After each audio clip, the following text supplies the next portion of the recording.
Merhabalar, hoş geldiniz arkadaşlar. Bu videoda yine böyle özgün, tatlı bir model getirdim. Böyle tığ işi bandanalar geçen yaz olduğu gibi bu yaz da çok revaçta biliyorsunuz aksesuar olarak. Ben de hem aksesuar olarak kullanılsın hem de güneşten korusun diye böyle terekli bir bandana modeli hazırladım. Şöyle göstereyim çevirerek. Şöyle cansız, saçsız bir mankende bile gayet hoş duruyor. Bakın yapılışı da oldukça kolay. Evet bu şekilde. Bu videonun içinde anlattığım, detaylıca anlattığım terek modelini çeşitli şapka modellerinizde de rahatça kullanabilirsiniz. Evet bu şekilde. Evet, bandanamızın açık hali de böyle görünüyor arkadaşlar. Yapılışına geçmeden önce ufak bir ricam olacak.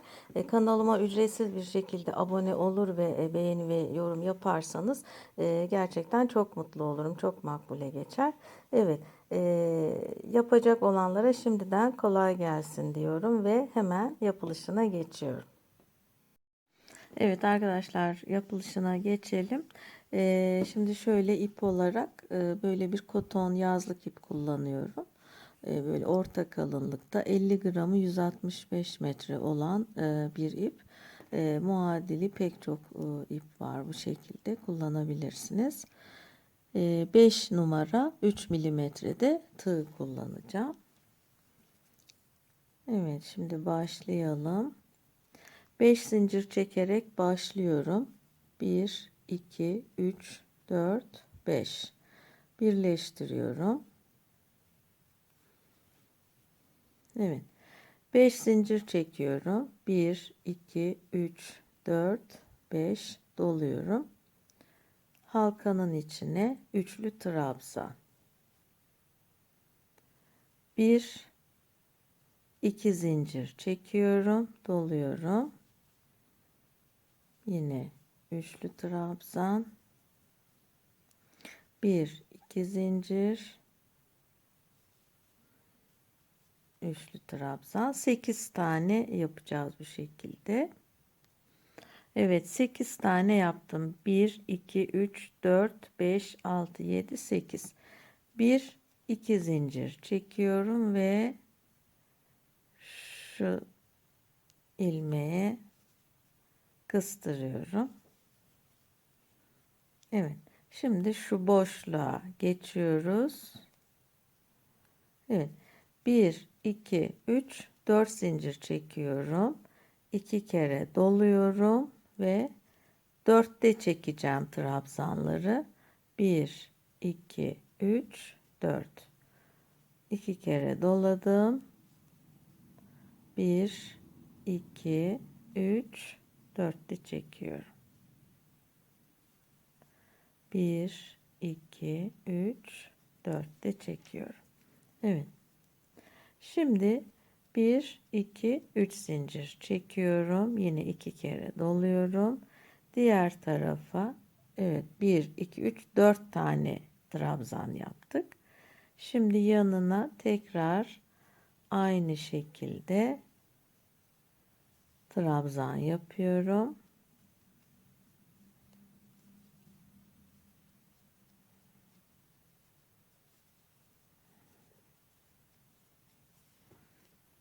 Evet. Şimdi 9 zincir çekeceğiz. 1 2 3 4 5 6 7 8 9 çift doladım. Tekrar trabzan yapıyorum.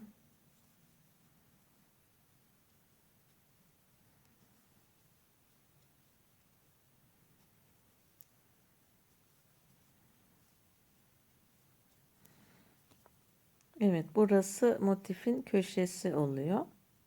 Şimdi yine 1 2 3 zincir çift doladım. Yine trabzanlarımı yapıyorum. 4 tane.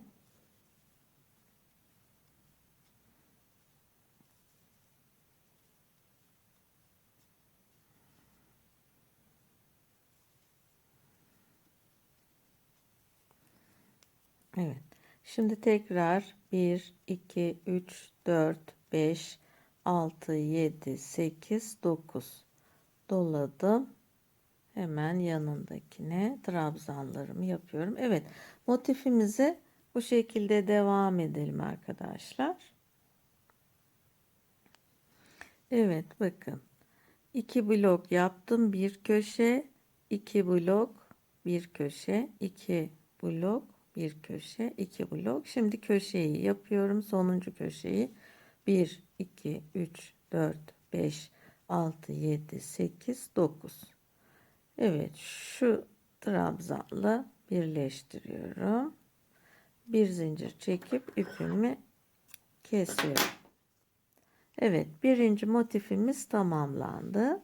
Şimdi nasıl birleştirileceğimizi göstereceğim. Evet, şimdi motifin şu orta kısmını yaptım. Şimdi trabzan grubunu yapıyorum.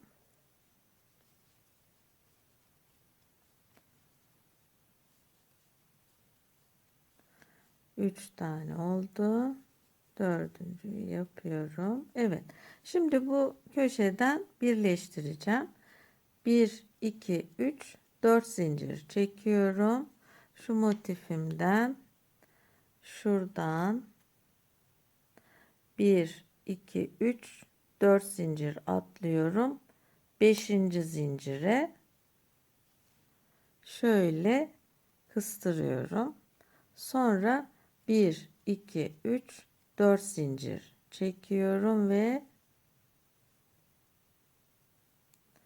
motifime dönüyorum. Tekrar trabzanları yapıyorum.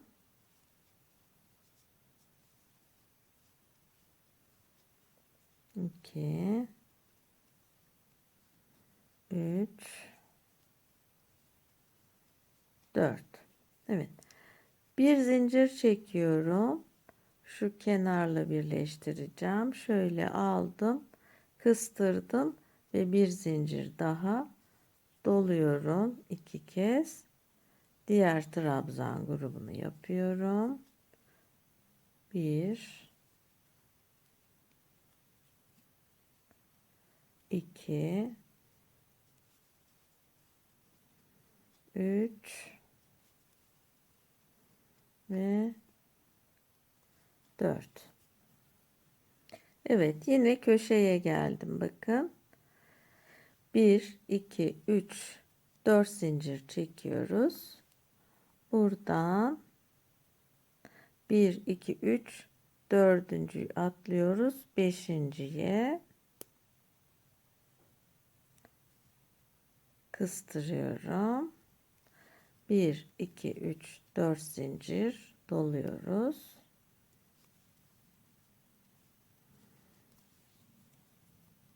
1, 2,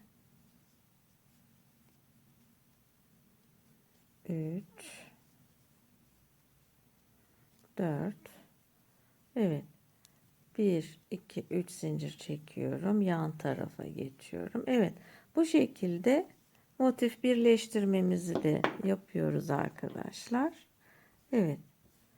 Bu şekilde devam edelim. Evet arkadaşlar.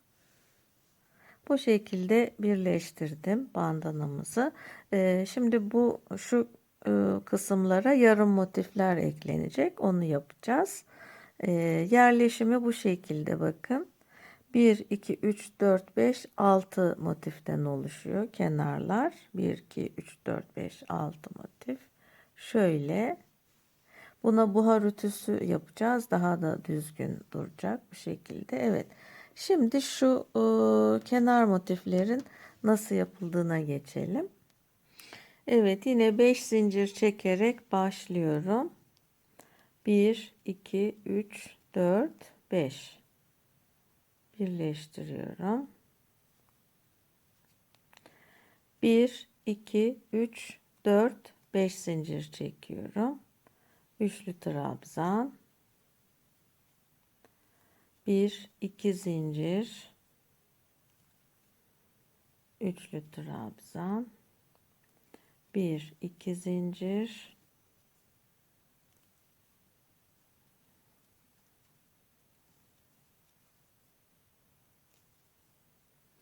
Evet. 1, 2, 3, 4, 5 tane trabzan yaptık. Şimdi burada 13 zincir çekiyoruz.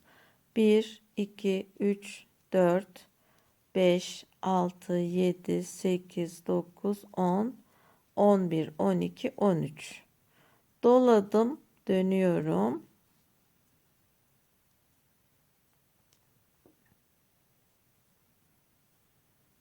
Evet. Bu kısma iki kere doluyoruz. Şu ilk boşluğa trabzanlarımızı yapıyoruz. 4 tane.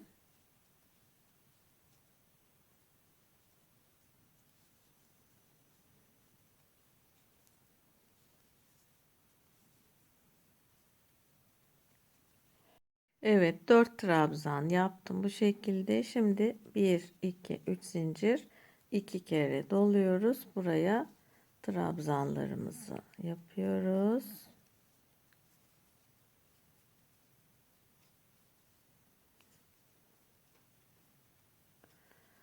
3 ve 4. Evet. Şimdi 1, 2, 3, 4 zincir çekiyoruz. Şu köşeyle birleştireceğiz. Şurayla 1, 2, 3, 4 doladım 2 kere. Evet, bakın şöyle birleştiriyoruz şu köşeyle. Yanındaki boşluğa geçtim. 1, 2, 3, 4. Bir zincir çekiyorum ve şurayla birleştiriyorum. Bir zincir dola 2 kere, yanındakine 1,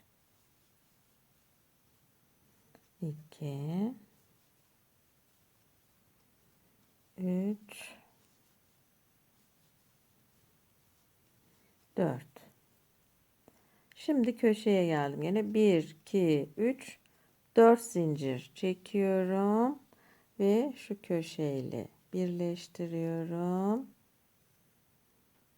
Şimdi 9 zincir çekeceğiz. 1, 2, 3, 4, 5, 6, 7, 8, 9 zincir çekiyorum ve şurayla birleştiriyorum.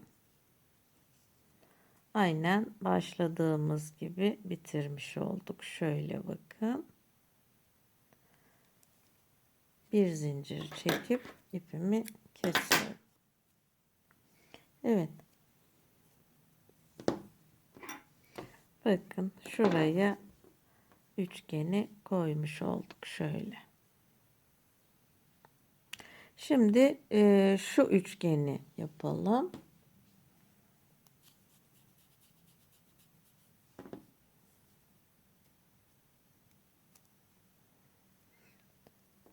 Yine 1, 2, 3, 4, 5 zincir çekiyorum. 1, 2, 3, 4, 5 zincir dola. Yine 5 tane trabzan yapacağım. Evet. 1, 2, 3, 4, 5 zincir çektim. Şimdi yine 9 zincir çekiyorum. 1, 2, 3, 4, 5, 6, 7, 8, 9. Evet. Şimdi şu köşeyle birleştiriyorum direkt.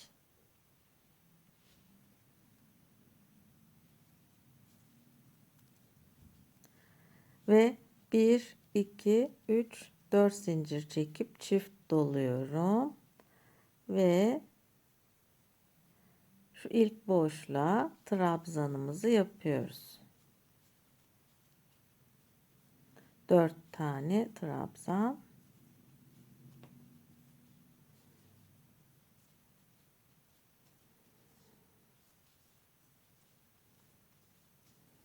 Evet. Şöyle oldu bakın. Şu şekilde yaptık. Evet. Şimdi bir zincir çekeceğim. Kıstırıyorum. Bir zincir çift dola. Trabzanları yapıyoruz.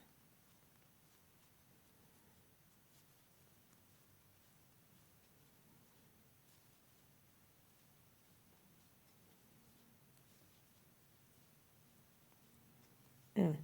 Yine 1, 2, 3, 4 zincir çekiyorum. Köşeye geldik.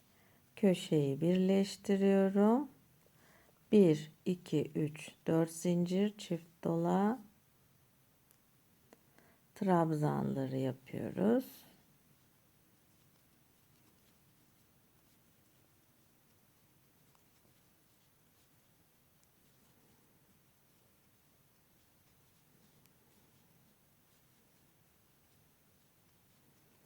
Şimdi yine bir zincir çekiyorum. Burayı birleştiriyorum.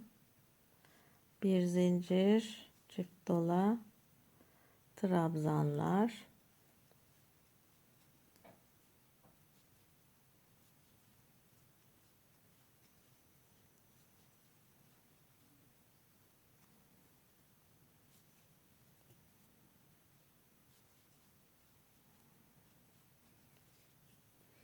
Evet. Şimdi 1, 2, 3, 4 zincir çekiyorum ve son köşemi birleştiriyorum ve 9 zincir çekiyorum. Aynen başlangıçta yaptığım gibi. 1, 2, 3, 4, 5, 6, 7, 8, 9 zincir çektim ve buraya kıstırdım. Bir zincir çekip ipimi kesiyorum. Evet. Kenar ilmeklerde, motiflerde bu şekilde olacak arkadaşlar. Şöyle. Evet, diğer kısımları da tamamlayalım. Arkadaşlar bandanamızın örgü kısmı tamamlandı. Bu şekilde buhar ütüsü verdim ben. Yani ütüyü değdirmeden sadece buharını verip elimle böyle düzelterek ütüledim. Çok yumuşak, hafif bir güzel bir görüntüsü oldu. Şimdi ben bunu terekli bandana olarak yapacağım için bir tık büyük yaptım normal diğer bandanalardan. Çünkü biraz alnın üzerine doğru gelmesi gerekiyor. Hani saçın gerisinden takamazsınız bu terekli bandanayı. O yüzden büyük yaptım. Siz ama tereksiz yapacaksanız bu modeli ben kenarda 1, 2, 3, 4, 5, 6 motif yaptım. Şöyle 1, 2, 3, 4, 5, 6 motif. Siz 5 motif yaparak 1, 2, 3, 4, 5 motif yaparak buradan sonra şuralara yarım yaparak normal bandana yapabilirsiniz. Yani görüntüsü şöyle olacak arkadaşlar. Sadece bandana yapmak isterseniz. Evet. Şimdi bunun bitmiş halinin ölçüsünü vereyim hemen. Şöyle şuradan başlayarak ölçelim. Yaklaşık böyle 66 santim bir uzunluğu var. Şuranın ölçüsünü de vereyim. Şöyle. Evet, burası da 30 santim arkadaşlar. Motif ölçüsünü vereyim. Belki sizin hani tığınız, eliniz daha böyle sıkı ya da gevşek olabilir. İpinize göre de değişebilir. Evet. 6 santim genişliğinde yani kenar uzunluğu 6 santim olan bir motif oluyor benimki. Evet, ona göre kendi motif sayınızı ayarlayabilirsiniz. Şimdi terek yapımına geçelim. Evet arkadaşlar tereğimiz için şöyle bir yoğurt kutusu kullanıyorum. Yoğurt kabı. Siz dilediğiniz böyle çeşitli plastik deterjan kapları vesaire kullanabilirsiniz. Bunun formu biraz da böyle yuvarlak olduğu için terek yapımına daha uygun geliyor. Şimdi öncelikle kalıp çıkartacağız. Evet, şöyle hazır bir kasket şapkadan böyle terek kalıbı çıkaracağım. Benim yapacağım terek bir tık daha küçük olacak bundan. Çünkü yoğurt kabının da zaten eni ancak yetiyor. Evet, şimdi şöyle simetrik olması açısından önce kalıba çıkarıyorum. Kağıda çıkarıyorum kalıbını. Şöyle şu şekilde bakın bastırdım şapkayı. Şöyle şu kenarlardan birleştiriyorum. Şöyle bastırıyoruz. Köşeleri düzgün koydum şöyle her iki köşeyi. Şöyle bastırarak kalıbımı çıkarıyorum. Evet. Bu şekilde. Şimdi bunu keseceğim. Biraz böyle küçülterek keseceğim. Şu şekilde. Çok geniş olmasını istemiyorum. Şuradan şöyle alarak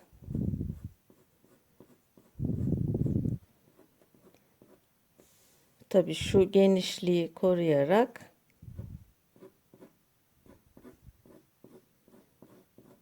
bu şekilde yaptım. Şimdi keserken onu simetrik hale getireceğiz zaten. Şöyle. Evet. Bir de bu şapkanın şu yuvarlak kısmı var biliyorsunuz. Şöyle yerleştiriyorum. Tekrar çizgilerin üstüne yerleştirdim. Evet, şuradan şöyle alıyorum içeriden bu kez.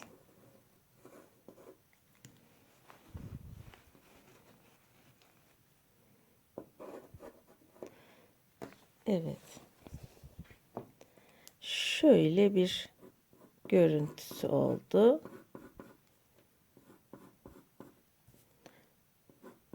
Birebir tabii bununla aynı olması gerekmiyor. Buradan yaklaşık bir kalıp çıkarıyoruz. Evet. Bu şekilde çıkardım kalıbımı. Şimdi bunu keseceğim. Şöyle.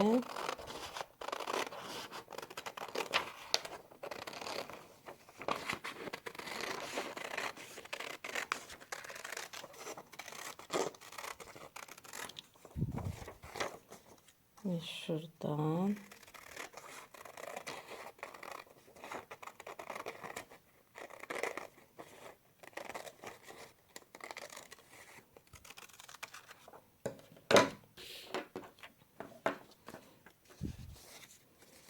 Evet.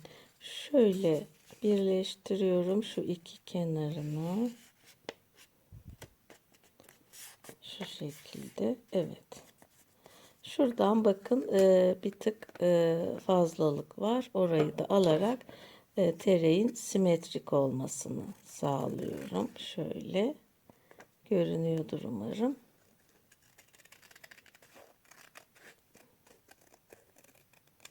Evet. Kalıbımız hazır arkadaşlar. Şimdi bu kalıba uygun olacak şekilde biz örgümüzü öreceğiz. Şimdi bunun ölçülerini vereyim. Belki direkt ölçüleriyle çizerek yapmak istersiniz. Evet, bakın bu şekilde kağıt üzerinde de daha açık şekilde görülüyor. Şöyle gösterebilirim yakından. Evet.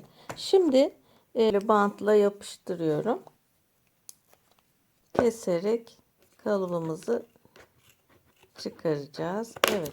Bu şekilde kesmeye devam edelim. Evet, tereimizi kestik. Bakın harika bir terek oldu. kovanın diğer yarısından da yine bir kalıp daha çıkarıp onu da bu kez kumaşla nasıl kaplayacağımızı göstereceğim. Hani örgüyle kaplamak yerine kumaşla o şekilde de bir çalışma yapacağız. Evet, şimdi ben tığ işi örgümü bunun kalıbına bakarak ona göre dizayn ederek örmeye başlayacağım. Evet, şimdi kalıbımıza uygun olarak şöyle ölçerek örgümüzü örüyoruz. Sayıları böyle her sırada bu kalıba ölçerek tespit ettim arkadaşlar. Şimdi öncelikle iki parça şöyle bir buraya bir buraya iki parça öreceğiz. Sonra bunu zincirle birleştireceğiz. Şimdi bunu ördükten sonra burayı örerken bu simetri olmalı. Şöyle artırmayı burada şimdi bu ipliğin olduğu tarafta düz ördüm. Diğer tarafta her sırada hem başlarken hem bitirirken birer ilmek arttırarak burayı bu şekilde yaptık. Ve ilmeklerin arka tarafına batarak örüyoruz sık iğneleri. Şimdi başlayalım.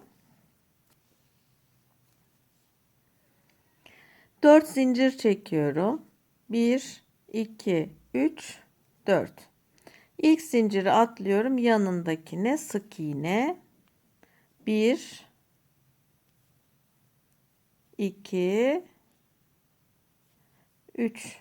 3 tane sık iğne. Bu arada tereyi örerken daha sık olması için 4 numara 2,5 milimetre tığ kullanıyorum. Evet. Şimdi arttırmalarımı bu parçada bu ipin olduğu taraftan yapacağım. Bunun simetri olması için. Evet. Şimdi bir zincir çekip döndüm. İlk yere 2 tane sık iğne batıyorum. 1, aynı yere batıyorum. 2. Devam edelim. 3, 4. Evet. Her sırada bir ilmek arttırmış olacağız bu taraftan. Şimdi 4 ilmeğe çıktık. Bir zincir çekip dönüyorum. Evet. Şu arka tarafa batıyorum arkadaşlar. İlmeklerin arka tarafına. 1, 2, 3, 4. Buraya geldiğim için arttırmamı yapıyorum.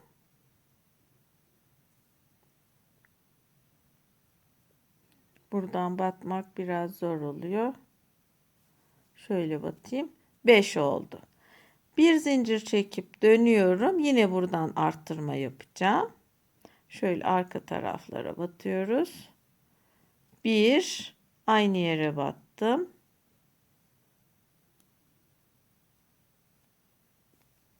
2, 3, 4, 5, 6.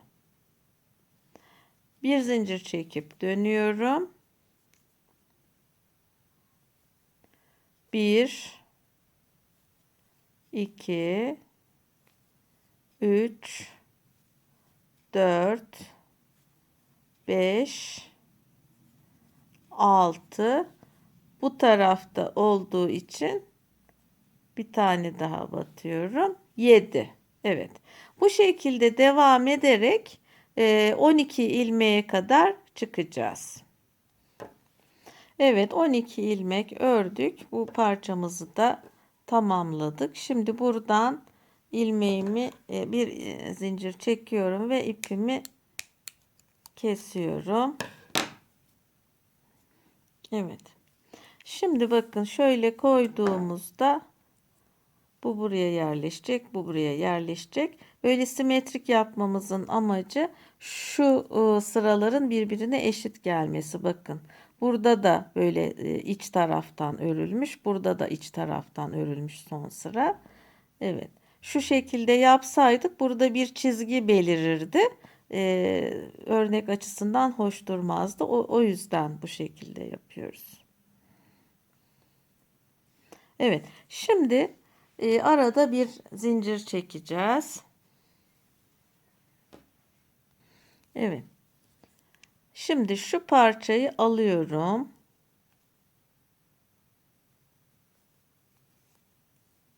25 zincir çekeceğiz arkadaşlar.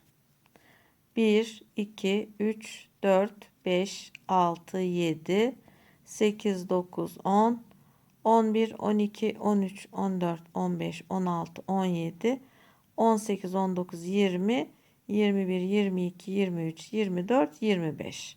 Evet, 25 zincir çektim ve şu son ilmeğe şöyle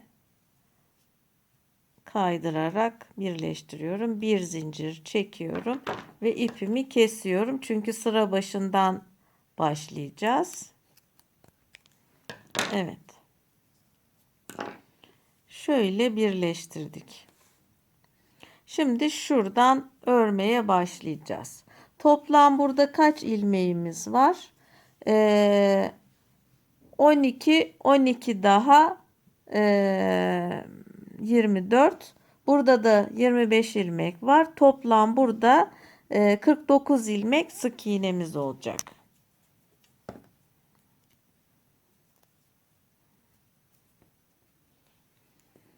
Başlıyorum.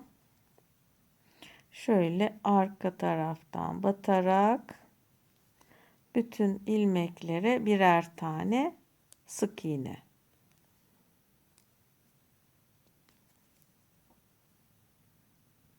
Şunları da şöyle içine alarak yapayım.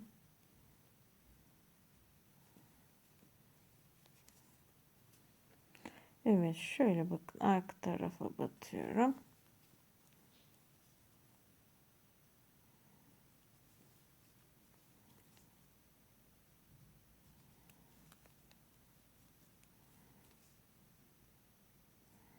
Evet, bu şekilde devam edelim. Zincirin de üzerinden buraya kadar gelelim. Evet arkadaşlar, şimdi şu şekilde birleştirdim. Bir sıra sık iğne ördüm. Toplam burada 49 ilmek var. Şimdi şuraya bir işaret koyalım. Hiç eksiltmeden dümdüz 6 sıra öreceğiz. Şuradan itibaren. Evet. 6 sıra 49 ilmek olarak dümdüz öreceğiz.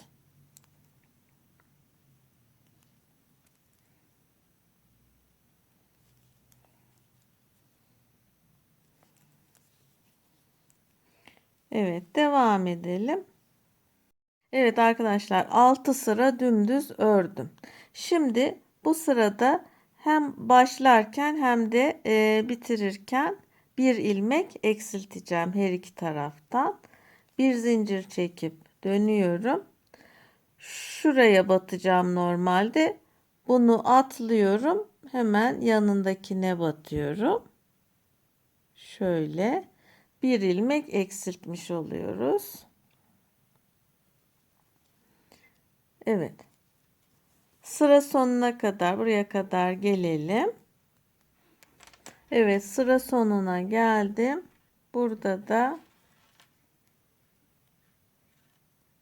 şöyle şu ilmeği ve sonuncu ilmeği ikisini bir arada alıyorum. Bir ilmek eksiltmiş oluyorum. Bir zincir çekip dönüyoruz. Şimdi burada 2 sıra düz öreceğiz hiç eksiltmeden.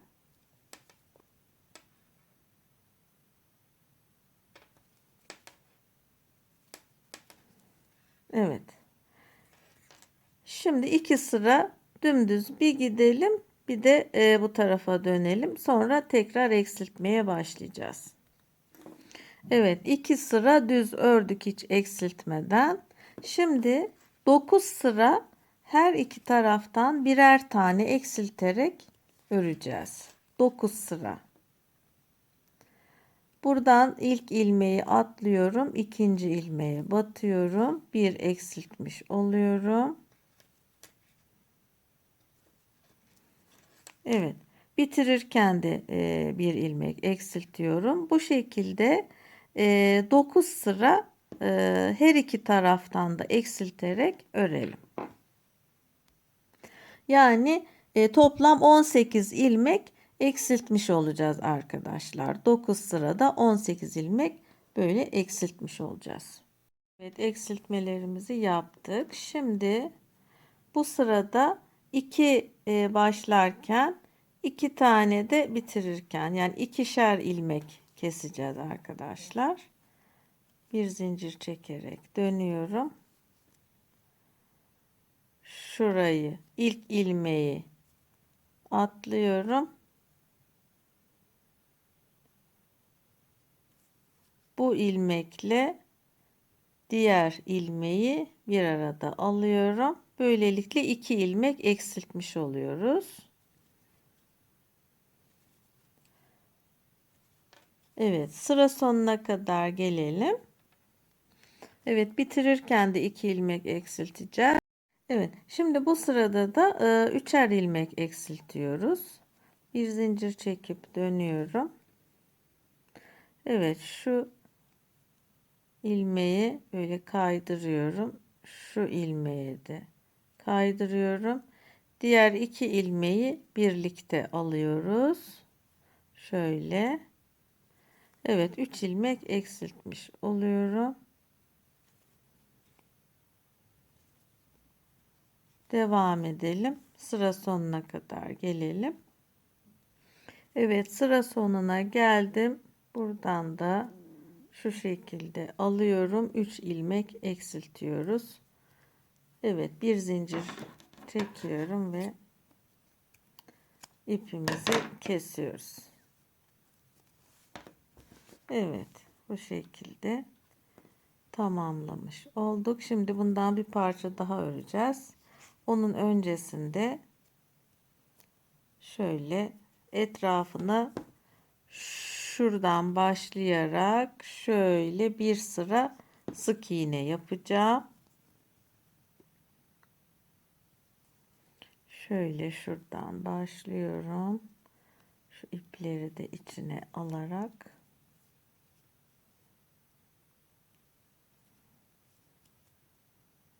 evet, her sıraya bir ilmek batıyorum arkadaşlar. Her sık iğne sırasına şöyle bir ilmek.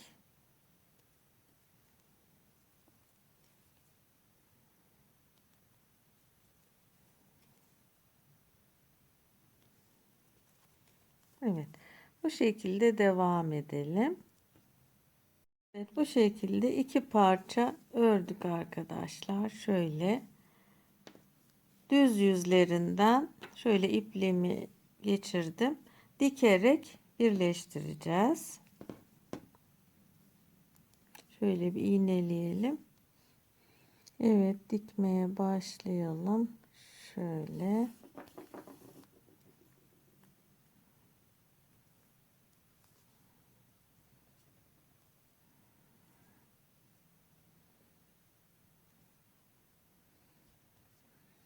Şöyle şu ilmeklerden karşılıklı şöyle bakın alarak dikiyorum. Şu ilmek şuradaki ve şuradaki ilmek.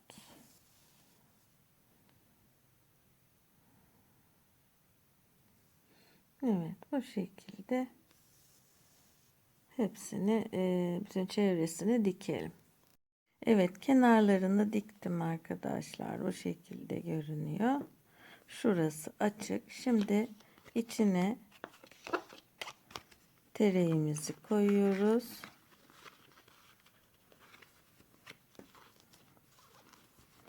Yerleştiriyoruz. Bakın kalıp gibi oldu şöyle. Çok güzel. Evet, yerleştirdim içine. Şöyle dikiyoruz.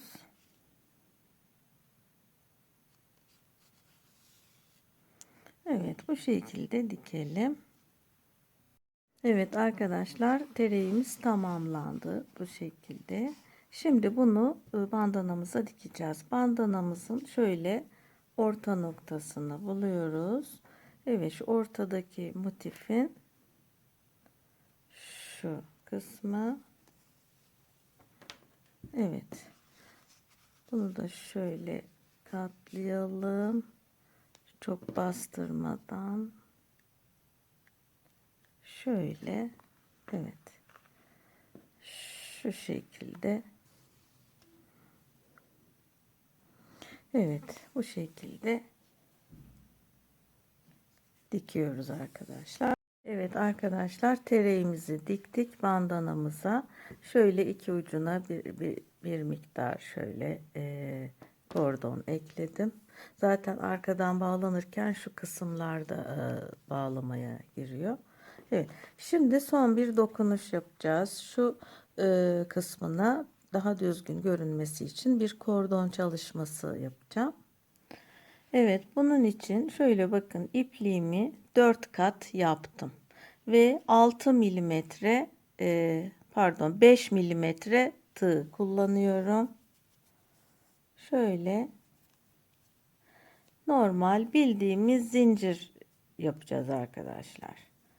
1 2 3, böyle saymamıza da gerek yok. Şöyle ölçerek, hani bunun çevresi boyunca gelecek şekilde şöyle bir miktar çekeyim.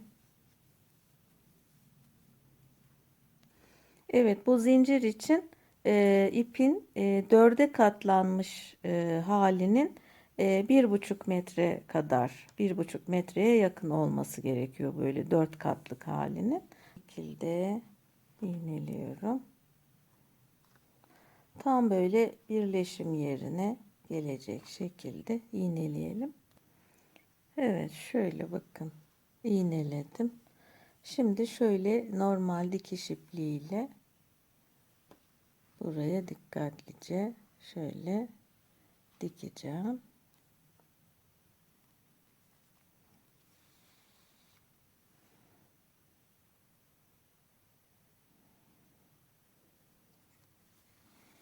Her iki yana düğmelerini de diktik. Bandanamız tamamlanmış oldu. Evet, umarım faydalı bir proje olmuştur. Yorumlarınızı bekliyorum arkadaşlar. Diğer projelerde görüşmek üzere. Şimdilik hoşça kalın.